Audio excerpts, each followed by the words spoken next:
ENCODE stands for the Encyclopedia of DNA Elements. It's rather like a catalog of the regions of the human genome that control the function of genes under certain conditions. As an analogy, think of a passage from a favorite book. Imagine the text is missing punctuation, spacing, and those visual cues that make sense of the language. All you have are the individual letters that make up the words. If we add in parts of our language beyond just the letters, we can provide meaning to the string of text. Capital letters and periods that flag the breaks between sentences. Commas that highlight a pause in thought or set off a list of items. Quotation marks to link speaker and speech. From a string of seeming nonsense, great literature appears.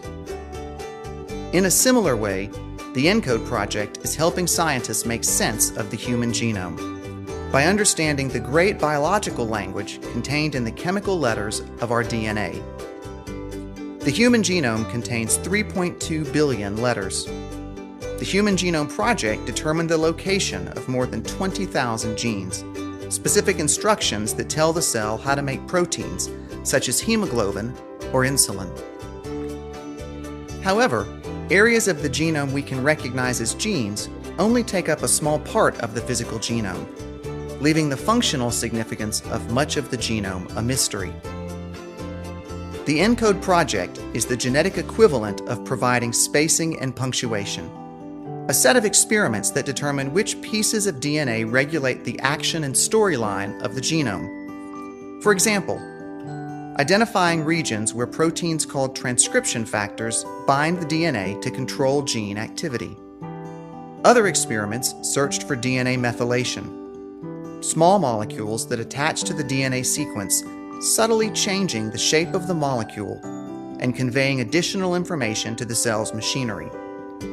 Transcription factor binding or DNA methylation might greatly increase or completely silence the activity of a corresponding gene, dramatically altering the level of protein it produces. This may have important consequences for how the cell functions or interacts with neighboring cells. All told, 1,649 experiments were performed. From these, scientists identified the location of millions of functional elements in our genome. Since these data are publicly available to anyone, scientists in all fields can use this information to produce an integrated picture of our genome. The ENCODE project seeks to better understand the way our genome is organized and regulated, providing insight into human health and disease.